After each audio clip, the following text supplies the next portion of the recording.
Hi everyone, this is Kim Aaliyah, and welcome to a very special presentation with my friend and colleague, Dr. Rajan Sankaran. I think probably most of you are very well aware of who Dr. Sankaran is. He's one of the most prestigious homeopathic practitioners in the homeopathic profession today. He's the developer of his own method called the Vital Sensation Method. He's the author of multiple works. He's a skilled homeopathic practitioner and educator, and really one of the leaders of our profession. So I don't think I need to say much more about that. He's an incredibly accomplished practitioner, and I can say personally from having gone to his presentations and to his conferences that the types of cases that he presents are simply astounding. You will see him be able to address very serious cases of serious pathology. And the fantastic thing about Dr. Sankaran's teaching method is that he explains each step so that it's intelligible to the audience, to the participants at the conference, so they can replicate it in their own practice. Now, Dr. Sankaran will be one of the speakers at the National Center for Homeopathy 14th Annual Joint American Homeopathic Conference in Baltimore, Maryland, between June 28th and June 30th. The title for this conference is Homeopathy and Brain Health, Improving Outcomes Across the Lifespan.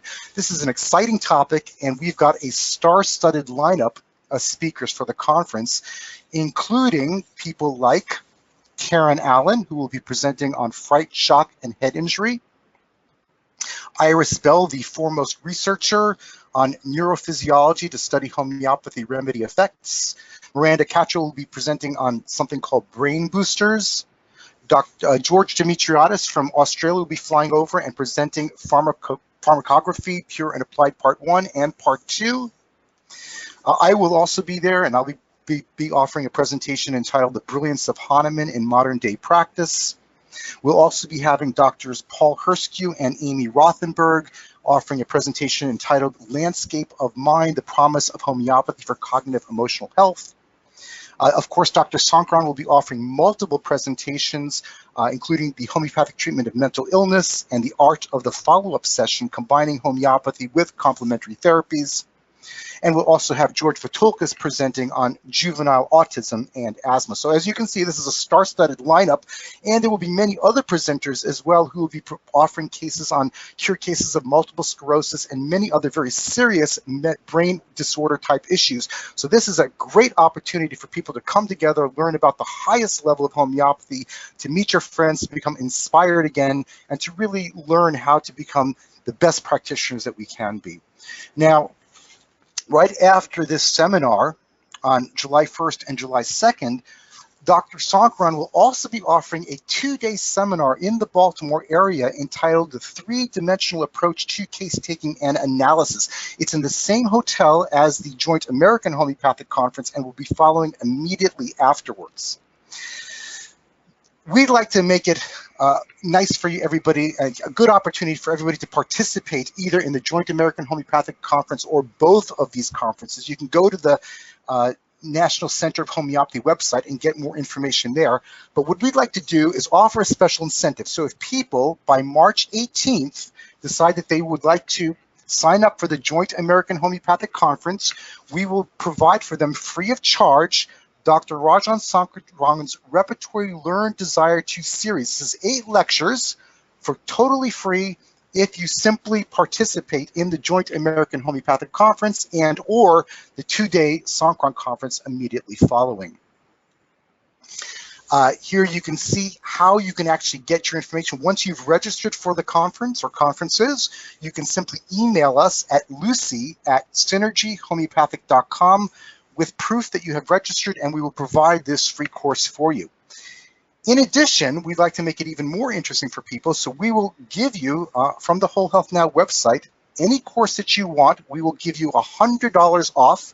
Again, simply write to Lucy by March 18th, lucy@synergyhomeopathic.com, and we will provide both of these wonderful bonus items, the free 8-part lecture series and $100 that you can use any way you would like on any WHN course that we will send to you.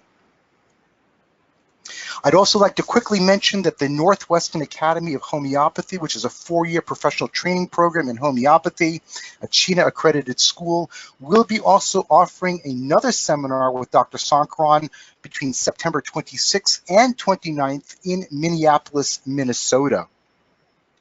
And this is going to be some of the most advanced work that Dr. Sankaran is doing, the latest advances in case analysis. This will be in a CHINA approved conference as well. And if you want more information about this, please write to Chris, K-R-I-S, at homeovista.org. That's Chris at homeovista.org. So with that quick introduction, let me go ahead and turn it over to Dr. Sankaran. Please give him a very warm welcome. And thank you, Dr. Sankaran, for joining us and sharing your experience and knowledge with us.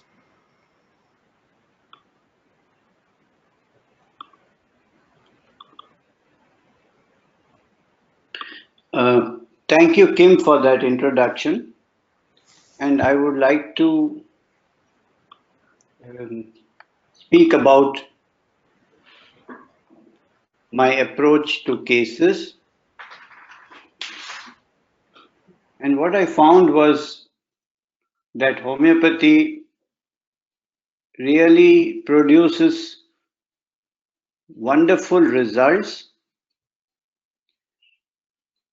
but often the results are not consistent. And I have been, over the years, trying to find a method by which we can get more consistent results.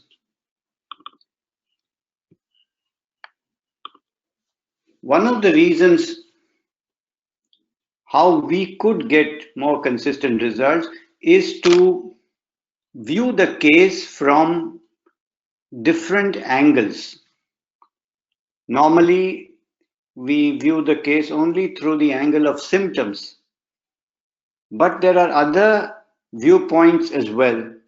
And one of them is the sensation or the experience of the particular patient, which can match to the sensation or experience of a particular remedy or a group of remedies or a kingdom.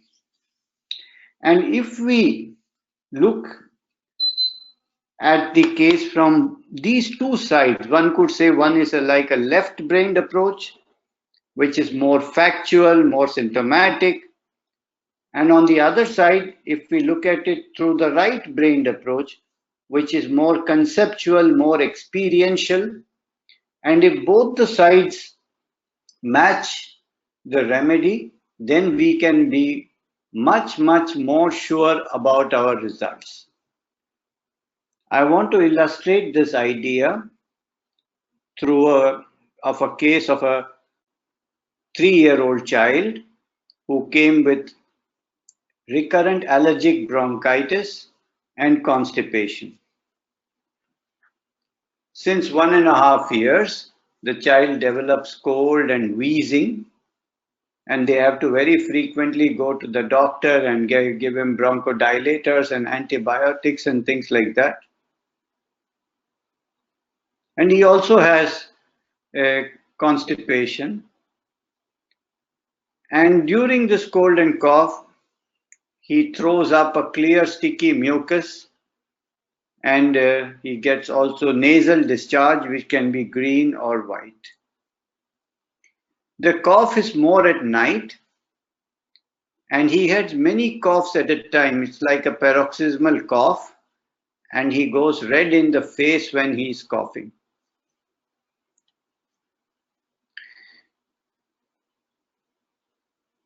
What is it that triggers the cough? What is it that triggers his allergy? And the mother says that if there's a mosquito bite, he develops a swelling on the left eye, as well as on the place where the mosquito has bitten. Now, this is very interesting because wherever the mosquito bites in his body, that part will become red and swollen, but at the same time, there will be a swelling on the left upper eyelid. This is so peculiar, so strange. I was quite surprised to hear that. And the mother showed me pictures of the child with only the left eyelid swollen. So what is the symptom with the constipation? And she says that the stool comes out and it goes back, and he's so scared of passing the stool because it is so painful. What more about him? He sweats a lot, only around the hairline. He likes to listen to things. He's very sensitive to other people's emotions. And he likes to come and cuddle a lot and to be very loving and affectionate.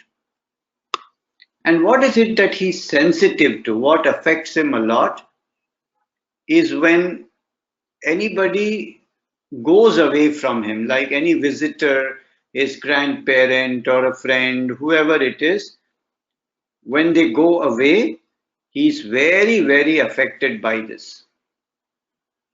Also, he doesn't like to be in a crowd or with noise, and he only likes to be with known people.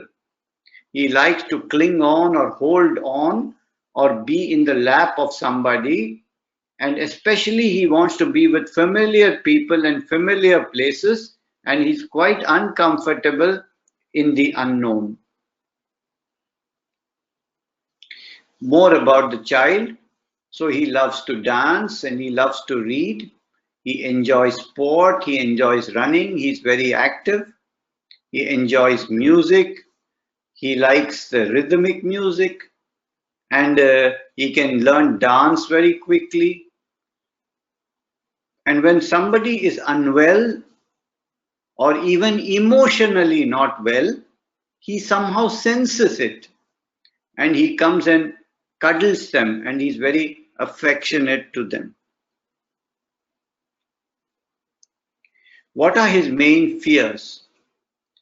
His main fear is too loud noise, sound, unknown people, and his cough is also more when he's asleep, sometimes more in the morning, or when he exerts, when he runs, so his cough increases.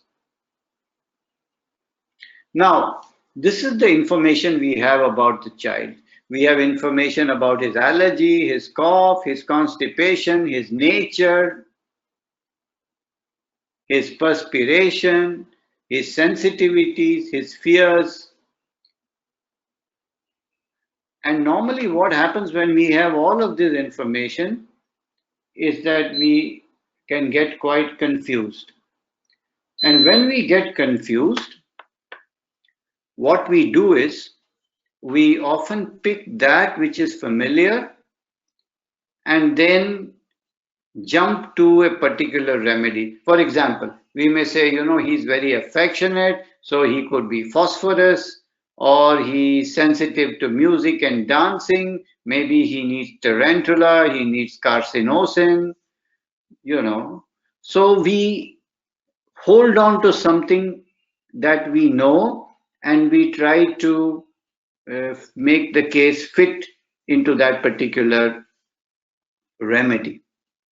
And this is where we make our biggest mistakes. One of the things that in children's cases that we find very, very useful is the mother's history during the pregnancy. And here you can see the mother's nature in pregnancy. It says, what affects the mother the most in her nature? It is to say goodbye. And what is the experience of this goodbye? She says, it's a sense of loss. So when we see the mother's nature, and especially the nature during pregnancy, we are able to trace some similarities to the nature of the child, because the main sensitivity of the child is when somebody goes away from him, when he has to say goodbye. So this is very interesting. And so what we now have to understand is that we need a remedy in which one of the main ideas has to be, or the main experience has to be, the sense of somebody leaving and the sensitivity to this particular situation.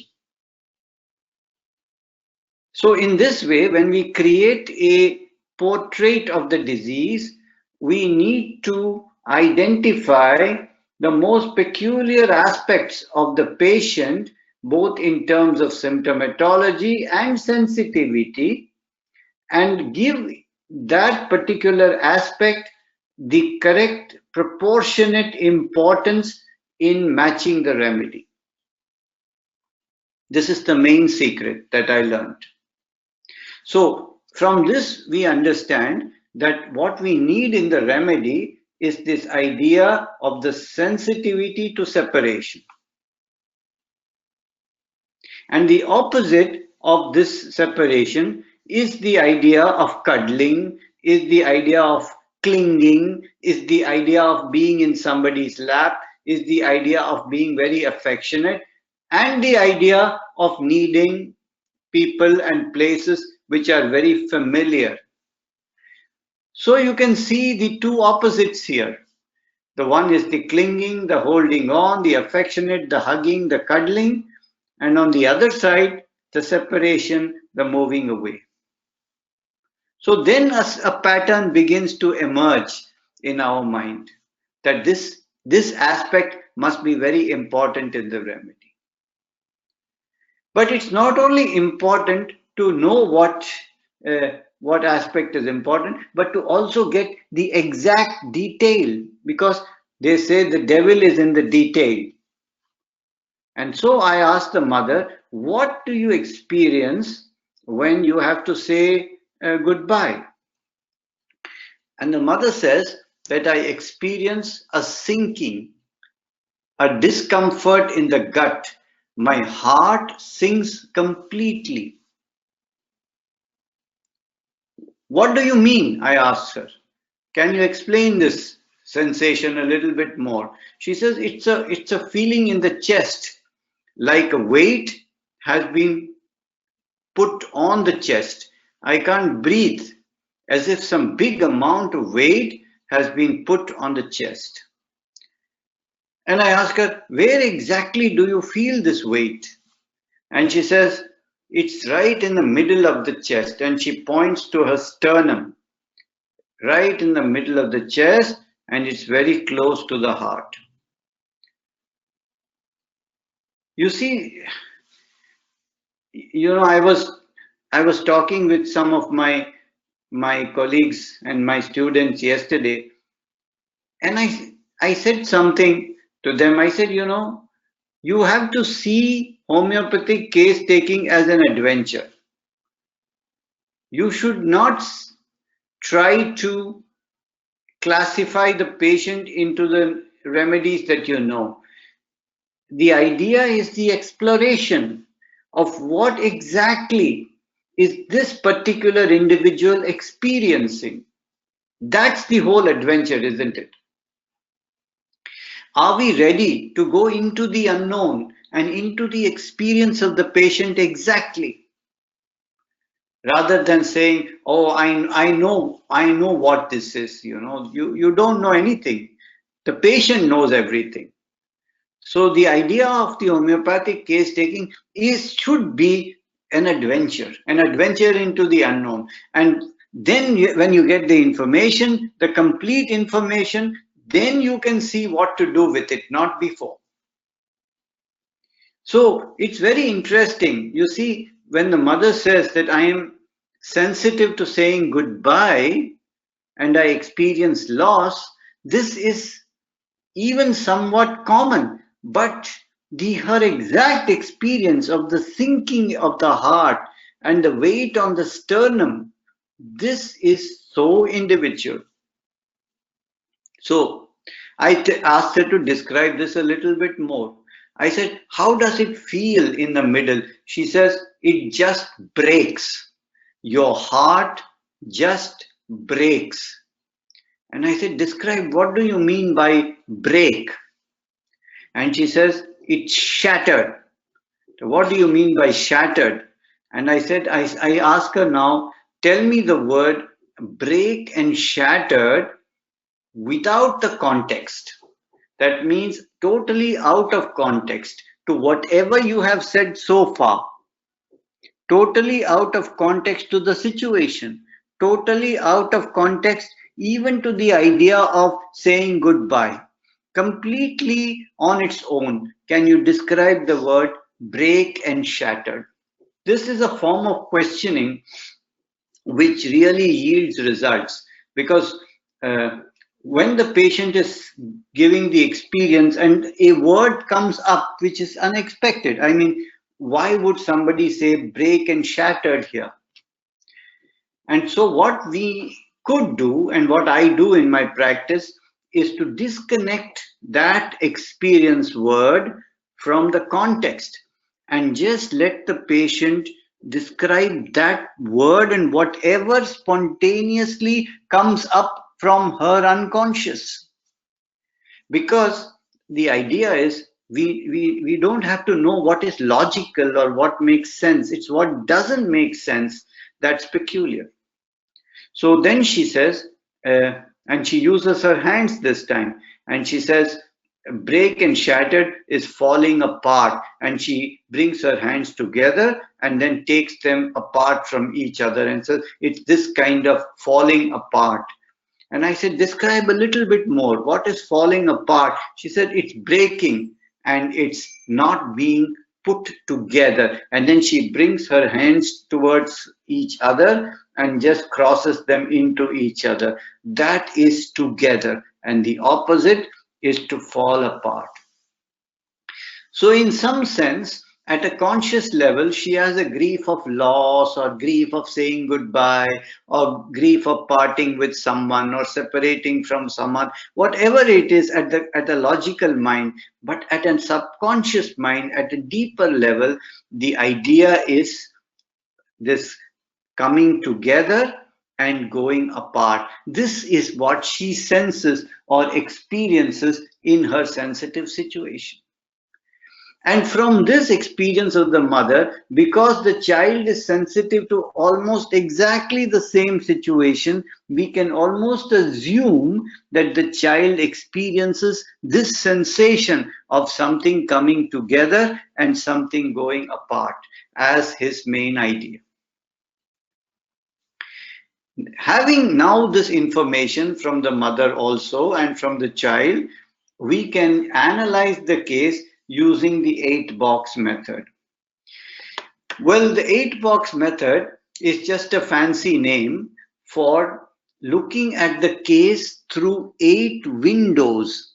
Now you have to imagine that there is like an octagonal room which has 8 windows on each side, and there is a man sitting in the middle or anywhere in the room, and you have to look through each of these windows to identify him. So you go from one window, you can see a part of him from one side. You make a kind of assumption, maybe he is Jack, you know. And then you go to the second window, the third window, the fourth window, and you look at the same man from different angles. And when you looked at him from all the angles, you can be sure that whether it is Jack or John or whoever it is. The 8 windows that we have in homeopathy are as follows. We have the window of the pathology or the diagnosis or the organ affected, because some remedies have affinity for some pathology and some organs. Then the chief complaint with its location, sensation, modality, and concomitant, with the peculiar symptoms of the patient. Then the exciting factor, the mind state, the general symptoms, the mother's history during pregnancy, the kingdom or the miasm, and you have further boxes such as delusions and dreams, such as the miasm, etc. So there are different angles through which you can look at the case at hand, and you can classify the information that you got according to these 8 boxes, as you can see here. So you can see in this case, we have the pathology or the diagnosis of allergic bronchitis, and a strong tendency to histaminic reaction, because when the mosquito bites him, he develops a big swelling, not only there, but also on the eyelid. And then you see the chief complaint is the recurrent cough in the morning and night, and the swelling in the left upper eyelid from a mosquito bite that could be anywhere in the body. This becomes a very, very important, peculiar identifying symptom. And then you see the exciting factor, parental separation, that affects the child the most. He is very sensitive to people leaving. He holds on to familiar people. He holds on to his father, doesn't want to let him go. And I think there was also a history of separation of the parents, which affected the child. And then the mind state, sensitive to other people's emotions, the love for music, reading, dancing, the clinging, the affectionate nature, and the sensitivity to noise. And then you have the generalities. The child is worse from warmth. The child is worse from uncovering. The child craves for cakes and pastries, especially chocolate. In the mother's history during pregnancy was also increased sexual desire, and also this sensation which she described in the middle of the chest as if there is something heavy. During pregnancy, she craved for chocolates and cakes and for cold water. And the mother's experience was the sinking, the weight, and then the idea of coming together or falling apart, which she described as breaking or shattering.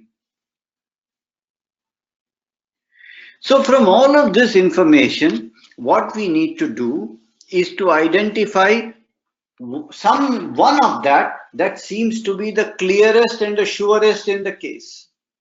And what I understood in this case, the clearest and the surest thing that also related the mother and the child was the idea of attachment, of being together, the wanting to cling on, the wanting to hold on to the familiar. And the opposite, the great sensitivity and the loss and the grief from separation, from falling apart. So what I understood from this whole story was that this was the center of the case. And this is what we needed to find in the remedy. And this is a sensation, the sensation and its opposite. The sensation is coming together, the opposite is falling apart. So when there is a great sensitivity to a particular situation, which in this case is coming together and going apart, then we normally think of the plant kingdom, because the plant kingdom has the diametrically opposite sensations. For example, in roosevelt, the sensitivity is to motion. He is stuck or stiff, cannot move, and better by movement. For example, in opium, you have pain and numbness as the opposite. So in all plant families, you will find one prominent sensitivity and its opposite. That's what normally indicates the plant kingdom. And in the plant kingdom, you have numerous subclasses and numerous families. And this particular sensitivity to hold on, cling on, and the opposite, which is to separate or fall apart, it lies in the family of chocolate, which is the Malvalis. So that's what I understood, that we need a remedy from the family malvalis. My friend Jeremy Sher did a very beautiful proving of chocolate, in which the main symbol of the prover was the hedgehog. One prover always thought about hedgehog, dreamed of hedgehog, even felt she was a hedgehog. And when Jeremy tried to understand what a hedgehog really means, he found out that hedgehog is a mammal which is nursing the baby, and the baby is clinging and attached to the mother very, very, very, very much. And suddenly, very, very suddenly, abruptly, the mother hedgehog just turns her back to the baby, and the baby is not allowed to hold on anymore. And what the baby comes across is the prickly side of the hedgehog. So the idea of chocolate in the proving came to the idea of attachment, love, affection. You know what chocolate is usually associated with? Romantic love, attachment. And its very opposite, which is the abrupt separation, the quick falling apart. And it's also when you fall apart in love that you feel like eating more chocolate. So the whole idea of the Malvalis family, in which chocolate is one of the remedies, is the idea of coming together, getting very, very attached, and then suddenly split apart or broken apart. Like we call make up and break up. And this feature of this sensitivity to attachment and detachment, to together and separation, to coming together and falling apart, is found in not only all the remedies of the Malvalis family, in which one of the remedies is Tilia europea. And one of the main symptoms in the repertory of Tilia europea is being lovesick, which means to be attached without any hope. One of the few remedies for lovesick is Tilia, which is the same family. And not only is the idea of this together and separate found in Malvalis, but a very similar idea of wanting stability, of wanting to be in the home, wanting to be in the familiar place, is found in the entire subclass, which is called the Dilinidae. And you will find this in the other orders and families of Dilinidae. So it's very, very interesting to study the subclasses and the plant kingdom, and in this way. What is it that relates a whole family of remedies or a whole subclass of families? So this is what I understood from the case, that this child needs a remedy from the Malvalis. And then with this idea, when we look at the peculiar symptom, now I'm taking you to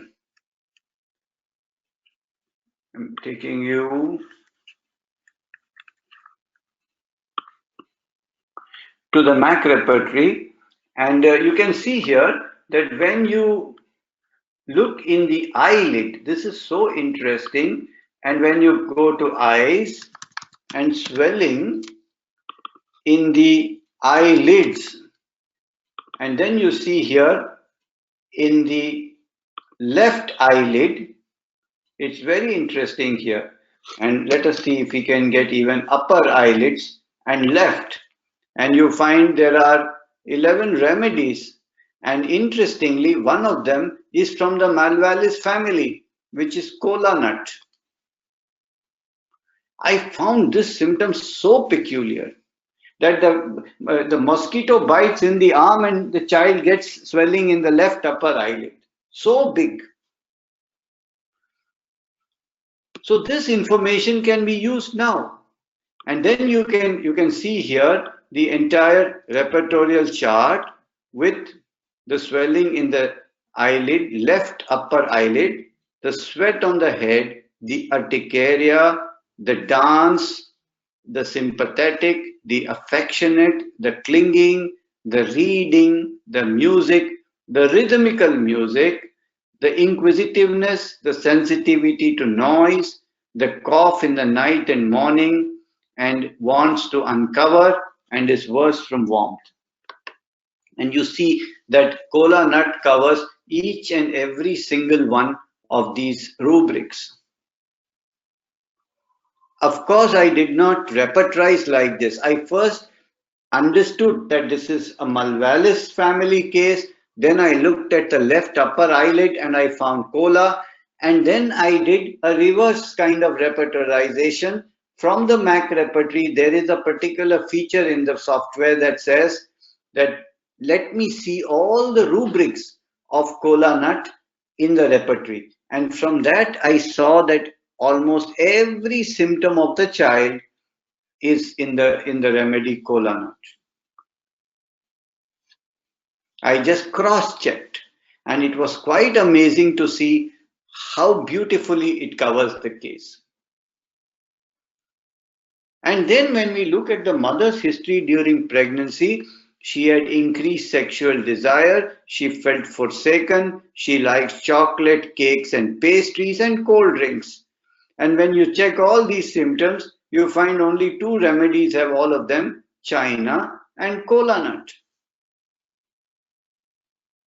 So not only is the experience of the mother, but also her cravings, her mind symptoms.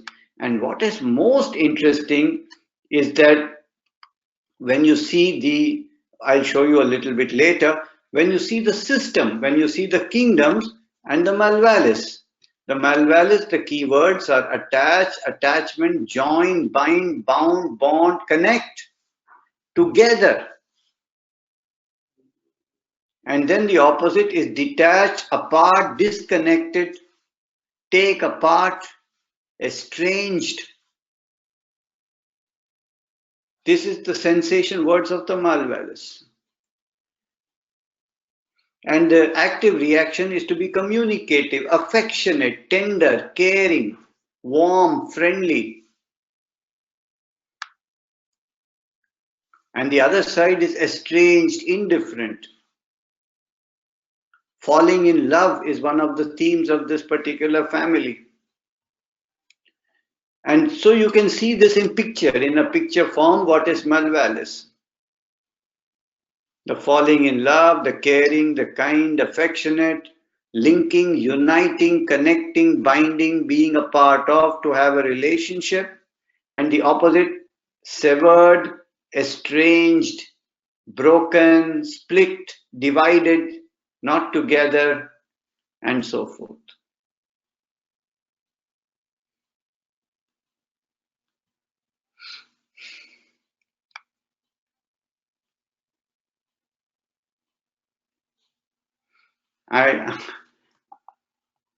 I hope that not all of you will take this remedy immediately after this lecture.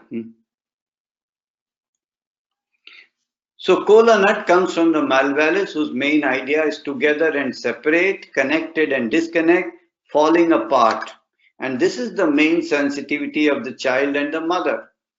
And now comes even more interesting that the symptom, she said, in the middle of the chest, she feels something heavy. And this you can see lump sensation in the sternum, behind the sternum. And you see that Kola nut is here as well.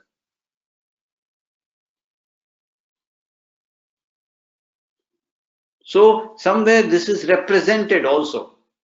May not be in the exact word, but it's very similar. So the remedy that was prescribed was Kola nut, 1 potency. And what happened in 3 months? The constipation is much better. The respiratory symptoms are much better. The frequency and intensity is less. The allergic problem, which usually lasts for 12 days, only lasted 2 days. And after 15 months, the child is completely all right. No constipation. Of course, he was given Kola nut repeatedly. That means once every month or every 2 months for these till for a year, and now for the last 3-4 months, he's not on any medication. The respiratory issues have not occurred, the skin is okay, the state of mind is good. And now what is interesting is earlier the child was very sensitive to bidding goodbye to people. And now he bids them goodbye and goes to the door and he says bye bye, happily comes back. And this also with his father. The clinging to his mother has also reduced, and he's now more open to trying new and unfamiliar things and just doesn't hold on to the familiar ones. The child is, we didn't see any need to treat the child anymore, and we said there's no need for medication. If the child has any acute issue, he has fallen down, injured or something like that, please come back, otherwise he's okay. So this is the case. And what I wanted to illustrate with the case is how do we handle the information? How to elicit information? How to handle information? How to create a portrait of the disease where you have the peculiar symptoms, where you have the pathology, where you have the mind state, where you have the sensation and the experience, and how to know what is what and where to look for it. If it is a sensation, you don't have to look for it in the repertory. You need to look for it in the kingdoms, in the plants, in the minerals, and in the animals, or in the nosodes, or in the sarcodes, or wherever. If it is a very, very peculiar symptom, you need to look for it in either the MAC repertory or in the reference works, where even finer search is possible.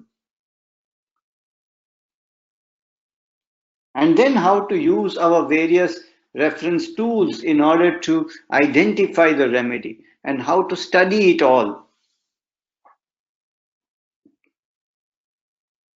And once we do that and we have a portrait of the disease, then it becomes a very clear and definite prescription. And you can say with great confidence, this child will be better.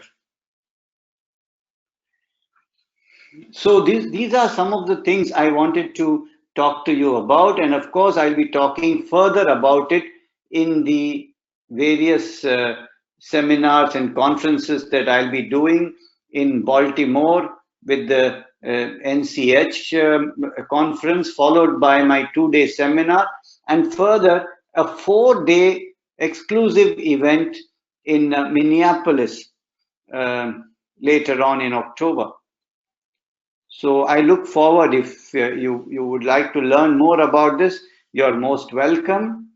And I would refer you also to my various online programs if you want to further your education. The last one is called Wednesdays with Rajan 3. And there are so many such on Wednesdays with Rajan 1, 2, and 3. And you can follow this as well. Or you can come here to Mumbai to the other song where we do live clinical training. Daily you can see live cases and the analysis. So there are various tools, there are books, and there is online courses and to learn, or you can come to the events in USA. And definitely this kind of what one would call as a all-round approach, looking at all the aspects of the case exactly, and then identifying the remedy yields really far more definite and predictable results. So this is what I wanted to talk to you about, and I welcome your questions. Thank you, Dr. Sankaran. That was an excellent presentation. I'm going to go ahead and take questions now. You can type those into the control panel on the left-hand side. We have a very large audience here, so I'm not going to be able to get to all the questions, but time permitting, I'll try to address as many questions as possible. Before I do that, though, let me just mention again that Dr. Sankaran will be attending the National Center for Homeopathy 14th Annual Joint American Homeopathic Conference in Baltimore, Maryland, between June 28th and June 30th. Baltimore is an incredible city to visit. This is an incredibly important topic, homeopathy and brain health, improving outcomes across the lifespan. Dr. Sankaran will be offering multiple presentations, and there will be also many other incredible speakers as well. People like George Dimitriadis, Paul Herskew, Amy Rothenberg, George Vitolkos will be offering a presentation. So this is a star-studded lineup of speakers. And it's a wonderful opportunity to get together, to meet with old friends, and to be re-inspired about the power that homeopathy can bring to people's lives. So this is just an incredible opportunity. I hope that we can see all of you there. And as Dr. Sankaran mentioned just a moment ago, immediately following the conference in Baltimore, there's going to be a 2-day seminar entitled The Three-Dimensional Approach to Case-Taking and Analysis. It's in the same hotel. It's also being sponsored by the National Center for Homeopathy. You can go to their website and get more information about that. We'd like to offer an incentive for people to be able to participate in these seminars, the seminar through the National Center of Homeopathy. So if you sign up for the seminar, either the Joint American Homeopathic Conference and or the 2-day seminar afterwards, by March 18th, we will give you, free of charge, Dr. Rajan Sankaran's 8-lecture series entitled Repertory Learn Desire. This is normally $63 offering, but we get it entirely free. And in addition to that, by the way, if you want to get that, once you register, you'll have to send an email to us at lucy@synergyhomeopathic.com with proof of your registration for the conference in Baltimore. And then we will send you this gift. And in addition, we will also send you, for any of the Whole Health Now courses, of which there are many courses, we will give you a $100 bonus certificate that you can use for any of these past courses and recordings. So this is a wonderful opportunity. Again, March 18th is the date. And I did also want to mention one more time, once you've registered, please email us at lucy@synergyhomeopathic.com, and we will send you these 2 incredible gifts. As Dr. Sankaran also mentioned, he will be offering a 4-day seminar in Minneapolis, Minnesota, being sponsored by the Northwestern Academy of Homeopathy. This will be a CHINA-approved course and a wonderful opportunity for intensive study with Dr. Sankaran. If you want more information about that, please write to Chris, K-R-I-S, at homeovista.org. That's Chris, K-R-I-S, at homeovista.org. So let me go ahead now and go ahead and answer questions. So Dr. Sankaran, the first question here, somebody who obviously is a student of yours, he says, I'm familiar with your dosing recommendation based on levels of experience. Will you please discuss your prescribing protocol for acute care? Which potencies and frequency what directions do you suggest? How long do you wait after giving the remedy and things of that matter? Well, this depends very much on the nature of the acute, number one. And number two, the level of experience of the patient during the acute. So if during the acute there are more mental and general symptoms, for example, fever, appetite, thirst, mind state, dreams, fears, etc., then I would go to a 1M potency. If there are more local symptoms or emotional and psychosomatic symptoms, I would go to 200. And generally in acute, you do repeat often, sometimes as often as 3 hourly or 6 hourly or every 24 hours. That depends on the intensity of the acute. Very good. Okay, another question, Dr. Sankaran. With regard to treating based on kingdoms, do you find that people who are treated with a plant remedy constitutionally might later return to you and need a mineral or animal remedy? Or do people tend to stay in one kingdom their entire lives?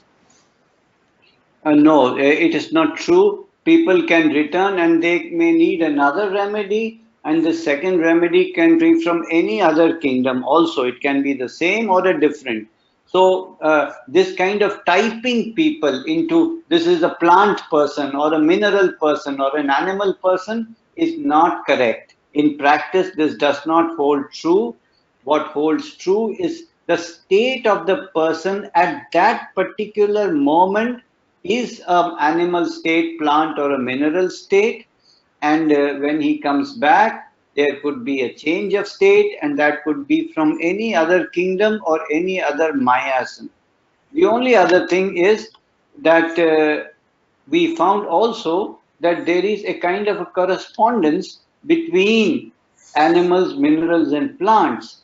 As a simple example, for example, we find that people who are in the row 2 of the periodic table, like lithium, beryllium, boron, carbon, nitrogen, oxygen, they have features that look like a mollusk, which is inside the womb or inside a shell. And the second row people feel they are inside a womb. It's not too very different in the actual experience. Only a deeper investigation can differentiate. So there are correspondences also. So to type a patient into a particular kingdom for his whole life does not hold true in practice. Very good. Somebody here asks about whether this recording will be available for later viewing. And yes, it will. It will be actually up on the Whole Health Now website under Freecasts. It will be on the Synergy Homeopathic YouTube channel. So you can go to the YouTube channel for Synergy Homeopathic. And I'm imagining it might be posted on some other websites as well. So yes, it will absolutely be available, and we will be sending out notification to let people know when the video and audio recordings are available. So please don't worry about that. Dr. Sankaran, another question here is, somebody asked, did the mother take Kola also? Well, the fact is, in this case, the mother never came to me for consultation, so she did not get any remedy yet. Okay. Somebody here, there's a lot of questions about posology, and there's a lot of questions about your use. Do you use the Q potencies at all? What are referred to as the LM potencies? I prefer to call them Q because it's a more correct terminology. But do you use the Q or LM potencies at all in your practice? And if so, how do you use those, and in what situations? Well, I use them almost in every patient, and the repetition is once in a day. And the tube potency that I use also depends on which level the patient is in. So I use Q2, 4, 6, 8, and 10 according to the level of the patient as 1, 2, 3, 4, or 5. And when I say level 4, it is again the idea of having the prominence of mental and general symptoms. Level 5, the prominence is in the sensation. Level 3 in psychosomatic symptoms. Level 2 in local symptoms. And level 1 in the pathology.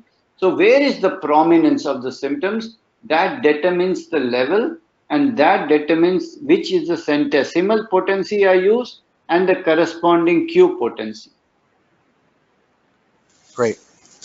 There's an interesting comment here. I've never seen this before. There's some people here in Afghanistan who are trying to establish homeopathy in that country, and they want assistance from us. So, and they've left contact information. So that's fantastic. Of course, we would like to spread homeopathy throughout the world. And if there's interest in that particular country, we will absolutely contact you and see what we can do to help bring this incredible art and science to the people of your nation.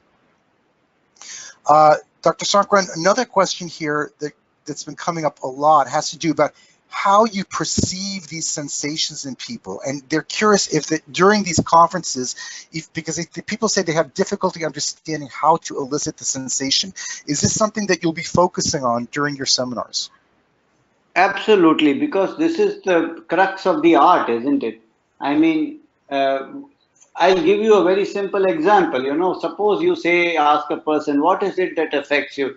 And he says, well, when I get, for example, a business loss or a financial crisis, then I get very stressed. So this is the emotional level. Then we have got to take him there from here into the perception, which is the delusion level. How do you see this loss, And then there is a perception that comes, maybe it's a perception of absolute poverty. I'm on the streets and I'm begging and, nobody's there to help me. This is the perception level. And once you reach the perception level on which the emotion is based, the anxiety is based on this perception, isn't it? And when you focus on the perception. So you say, okay, just put your attention on the situation that you are begging on the streets and there's nobody there for you. What is your inner experience during this imagined situation? And when you focus the patient on that inner experience, which will take a little bit of time and patience, it's not my answer that is going to come from his logic.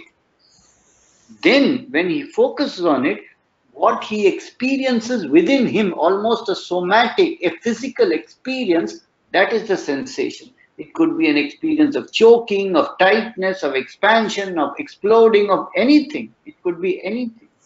And that's the most peculiar and the most central experience of the patient, which almost completely dominates his entire life, his dreams, his relationships.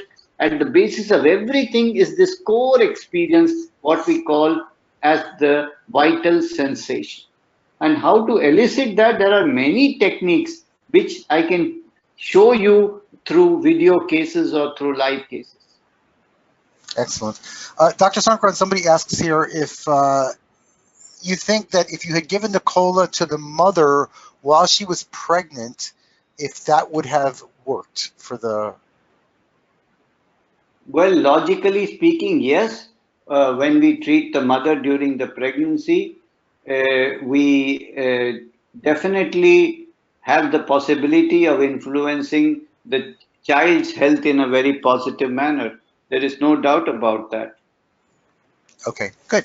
Another question here. This is a very repeated question here, and it relates actually to the earlier question that somebody asked. And the person is asking, in what type and what percentage of your cases do you find that it's really just one remedy that's required throughout the entire person's life? Maybe, I guess, if there's an acute or something, maybe you'll need a different remedy, but for their basic chronic care, what percentage of cases do you find just one remedy is indicated versus maybe a series of remedies over a period of time? Well, the percentage is in the minority. It's a small percentage. The majority of the cases need the same remedy for a prolonged period of time, maybe a year, 2 years, 3 years, 4 years. But after that time, the remedies do tend to change. I've been now practicing for nearly, God knows, 35 years or something. So I have patients who have been following me for the last 20, 25, 30 years. So I know that people require a similar remedy for a pretty long period. It can be years, it can be 4, 5, 6 years. But a good majority of patients need changes of remedy. Very good. Okay, so we have a lot of people on the call today, and there's a lot of questions. Unfortunately, time permitted, we just don't have the time to address all the questions. But obviously, if you do come to Baltimore and attend the National Center for Homeopathy Conference, or participate in the 2-day seminar afterwards, or you come to the conference in Minneapolis, or you study with Dr. Sankaran online, there'll be many more opportunities to have your questions addressed. And again, this is an opportunity to study with somebody who's been practicing for a very long period of time, who has great expertise and great proficiency in our art and science. And if you really want to get something fantastic, come to Baltimore and learn about all the different ways and perspectives that we have on homeopathy, and integrate these tools into your own practice and learn how to become the best practitioner you can possibly be, so we can help the most number of patients. I want to thank everybody for your excellent questions, and Dr. Sankaran, a big thank you for taking the time out of your very, very busy schedule to join us and share your incredible experience and knowledge. I want to thank everybody on the call and wish you all a very good rest of your weekend. Do you want to say anything before we end, Dr. Sankaran? No, I'm very happy to have spoken to all of you, and I'm looking forward to sharing more when I come to the US. Okay, thank you so much, and everyone have a good weekend. Thank you again, Dr. Sankaran. Bye, everyone.